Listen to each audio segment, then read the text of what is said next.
So less side effects అంటే ఉత్తేస్తారు అంటే ఇప్పటిదాకా కీమోథెరపీ అనగానే అంటే క్యాన్సర్ పేషెంట్ చూపించగానే వెంట్రుకలు ఉండకుండా చూపించడం, బలహీనంగా చూపించడం, కరెక్ట్. సో ఇవన్నీ జరుగుతుంటాయి కదా. అసలు ఎందుకు కీమోథెరపీ అనేది అంత హార్ష్గా ఎందుకు ఉంటుంది?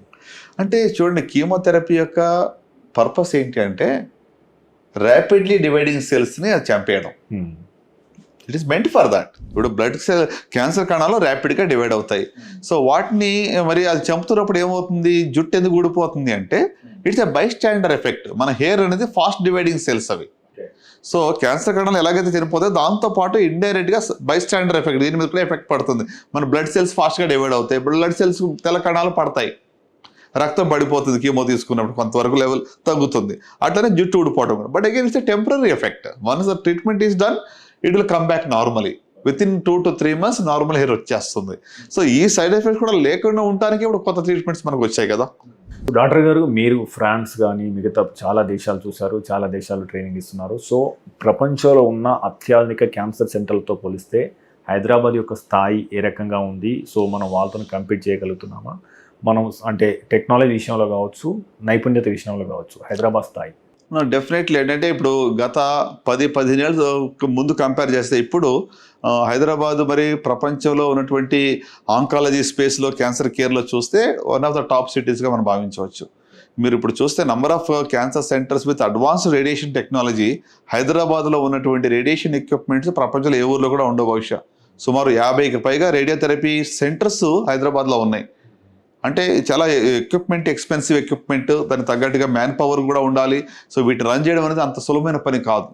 సో అన్ని సెంటర్స్ ఇక్కడ ఉన్నాయంటే అంతమందికి మంచి కేర్ ఇక్కడ ఇవ్వడం బట్టి ఇవన్నీ కూడా సస్టైన్ అవ్వగలుగుతా ఉన్నాయి. ఇప్పుడు రోబోటిక్స్ సర్జరీస్ కూడా చూడండి, హైదరాబాద్లో మోర్ దాన్ 10 రోబోటిక్ సిస్టమ్స్ ఉన్నాయి ఇక్కడ ఆల్రెడీ అందుబాటులో. సో ఒకప్పుడు ఏదో ఒకటి మాత్రం ఉండేది 10-15 సంవత్సరాల క్రితం. ఇప్పుడు మోర్ దెన్ 10 or 15, ఇప్పుడు ఆల్మోస్ట్ 15 సెంటర్స్కి వచ్చేసింది ఇప్పుడు. సో అలాగే ఇప్పుడు in terms of the skill and manpower, మనం వెస్ట్రన్ కంట్రీస్ కన్నా కూడా ప్రాబబ్లీ సర్జికల్గా కానీ లేకుంటే ఈవెన్ మెడికల్ ఆంకాలజీ కానీ రేడియేషన్ ఆంకాలజీ కానీ manpower wise skills are much better అండి మన దగ్గర ఇప్పుడు. సో మనం అంటే because the volume of patients that we treat చాలా వరకు మన skills are superior than the western world. అమెరికాకి ట్రీట్మెంట్ కోసం వెళ్ళే రోజులు ఇప్పుడు అవసరం లేదండి.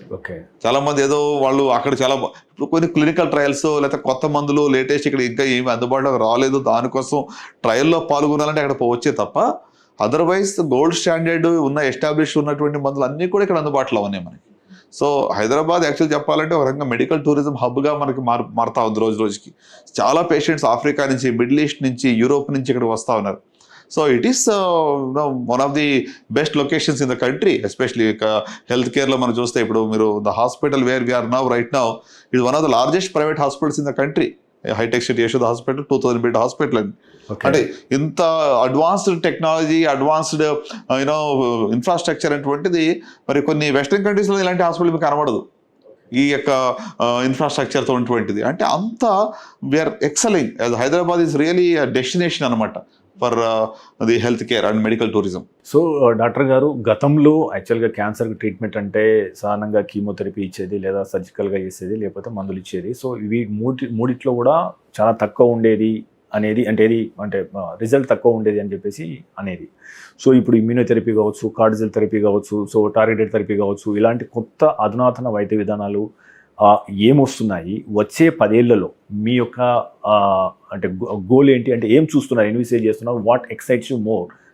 ఫ్యూచర్ ఇన్వెన్షన్స్ ఏం రాబోతున్నాయి? డెఫినెట్గా మీరు చెప్పినట్టుగానే ఇప్పుడు కొత్తగా మనం చూస్తుంటే ఇమ్యూనోథెరపీ, మరి టార్గెటెడ్ థెరపీ, లేక CAR-T cell therapy, minimal invasive robotic surgery, అలాగే మరి ఎంఆర్ లినాక్ లేకపోతే ప్రోటాన్ బీమ్ రేడియోథెరపీ, ఇట్లా కొత్త కొత్త టెక్నిక్స్ చాలా అందుబాటులోకి వచ్చాయి. రానున్న రోజుల్లో కూడా వాట్ ఐ ఫోర్సీ ఈస్ ప్రతి పేషెంట్కి కూడా ట్రీట్మెంట్ అనేది పర్సనలైజ్గా ఉంటుంది. బ్లాంకెట్గా అందరికీ ఈ స్టేజ్లో ఈ కీమో అందరికీ ఇచ్చేయడం అనేది రోజులు ఉండవు.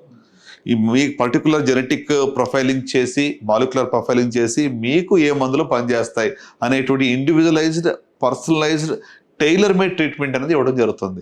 ఇప్పుడు ఆల్రెడీ మీరు టార్గెట్ థెరపీలో అదే చేస్తున్నాం కదండి. స్పెసిఫిక్ మ్యూటేషన్ ఉంటే ఆ మ్యూటేషన్ తగ్గ మెడిసిన్ ఏం అందుబాటులో ఉందో దాన్ని ఇస్తున్నాం.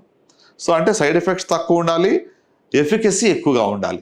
ఆ యొక్క లైన్లో మనం ఆల్రెడీ ఉన్నాం. ఇప్పుడు ఇంకా రానున్న రోజుల్లో ప్రతి పేషెంట్ కూడా ఇక మాలిక్యులర్ టెస్టింగ్ జరుగుతుంది. సో అంటే genetic level you're going to identify the issue and targeted specifically అనమాట. సో టార్గెటెడ్ థెరపీ అనేది బిగ్ వేలో game changer. Okay, immunotherapy is going in a big way, right. అలాగే కార్టీ సెల్ థెరపీ, ల్యూకేమియాస్ కానీ blood cancer సంబంధించి మరి CAR-T cell therapy అనేది కూడా చాలా తక్కువ కాస్ట్లోనే ఇప్పుడు మన ఇండియాలో కూడా ఇప్పుడు ఆల్రెడీ అందుబాటులోకి వచ్చింది. ఒక 25-30 lakhsలో కార్టీ సెల్ థెరపీ ఇవ్వడం ఆల్రెడీ జరుగుతూ ఉంది. సో కనుక overall I see there is great progress అండి. లాస్ట్ 2 decades కంపేర్ చేస్తే ఇప్పుడున్న ప్రజెంట్ టైంలో we have made significant progress strides అనమాట in terms of less side effects and better treatment to our patients.